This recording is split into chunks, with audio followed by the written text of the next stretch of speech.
샬롬 김윤교 목사입니다. 오늘 우리들은 레위기 16장의 개론으로 속죄일의 개건에 관하여 생각을 해보겠습니다.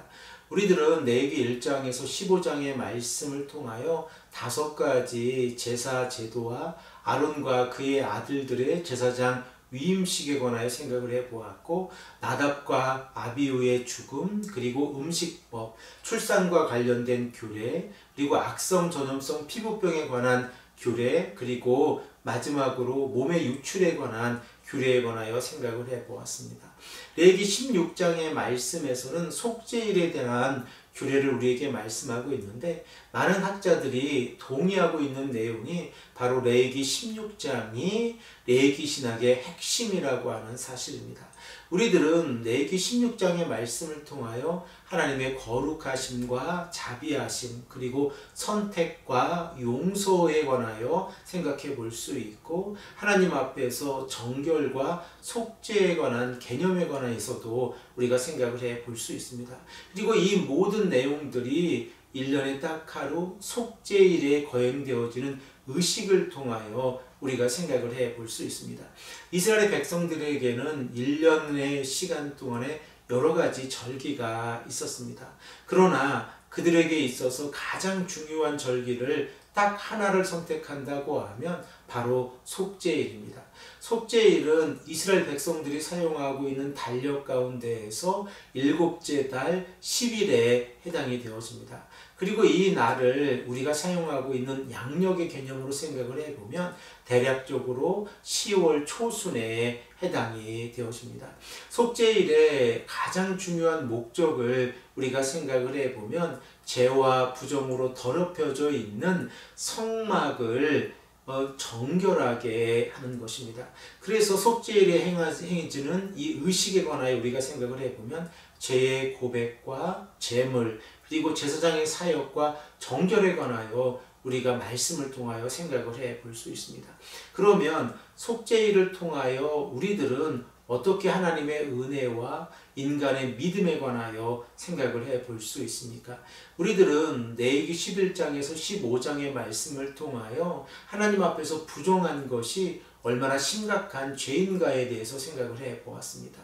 그리고 부정한 자들은 하나님 앞에서 제사제도를 통하여 그들의 몸을 정결한 상태로 만들 수 있었습니다.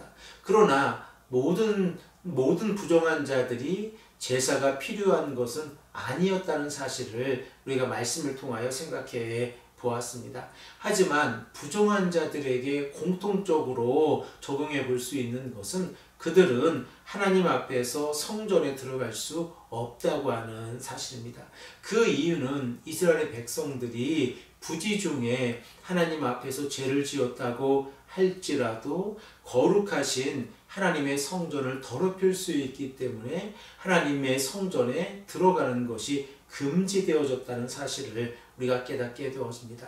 더 나아가서 하나님께서 거하시는 거룩한 성전에 인간이 가지고 있는 연약함으로, 그리고 죄악으로 인하여 이 성전이 더럽혀지게 되어지면 하나님께서 거하실 처소가 사라진다고 하는 사실 또한 우리가 생각해 볼 수 있습니다.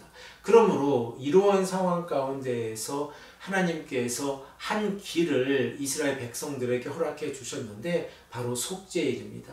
속죄일의 가장 중요한 목적은 부정한 예배자들이 부지 중에 오염을 시킨 성소의 모든 부정을 정결하게 만들 수 있다고 하는 사실입니다. 그리고 또한 대제사장은 하나님의 임재가 지속적으로 지성소에 임하도록 자신의 목숨을 내어놓고 지성소에 들어가는 모습 또한 우리가 생각해 볼 수 있습니다. 그러면 레위기 16장의 말씀은 어떻게 구성이 되어져 있습니까? 우리들은 1절에서 34절의 말씀을 나누어서 생각해 볼 수 있는데, 1절에서 2절의 말씀에서는 서론에 관하여 말씀하고 있고, 3절에서 5절의 말씀에서는 의식에 필요한 동물과 제사장의 복장에 관하여 말씀을 하고 있습니다.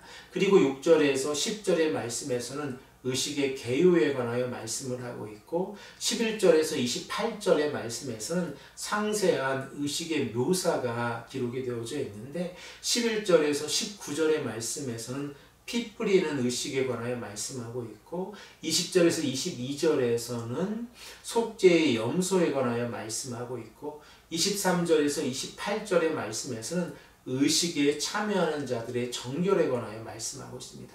그리고 29절에서 34절의 말씀에서는 백성들의 의무에 관하여 말씀을 하고 있습니다. 사랑하는 성도 여러분, 우리가 속죄일에 관하여 하나님의 말씀을 읽어갈 때에 가장 중요한 부분은 부정한 상태에서 하나님께 나아갈 수 없었던 자들이 하나님의 은혜를 통하여 죄 용서함을 받는다고 하는 사실입니다. 그리고 이러한 원리는 예수 그리스도의 십자가의 보혈을 통하여 우리가 죄 용서함을 받는 것과 동일하게 적용이 되어집니다. 우리가 이 아침에도 하나님께서 우리에게 레위기 16장의 말씀을 통하여 속죄일에 관하여 말씀하고 계신 그 목적이 은혜라고 하는 사실을 생각해보고 이 아침에 하나님의 은혜를 간절히 간구하시는 귀하고 복된 성도님들이 되시기를 간절히 축복합니다. 함께 기도드리겠습니다. 아버지 하나님 감사합니다. 오늘도 우리에게 말씀하셔서 속죄일을 통하여 하나님의 은혜를 경험할 수 있도록 인도하시니 감사합니다. 아버지 하나님, 우리가 하나님의 은혜를 올바르게 깨닫게 하시고 또한 예수 그리스도의 십자가의 보혈을 통하여 우리가 죄 용서함을 받았다는 사실 또한 우리가 늘 인식하고 살아갈 수 있도록 인도하여 주시옵소서. 오늘 하루의 삶도 하나님 앞에서 거룩하고 정결한 삶을 살아갈 수 있도록 인도하여 주시옵소서. 감사드리며 사랑이 많으신 예수 그리스도의 이름으로 간절히 기도합니다. 아멘.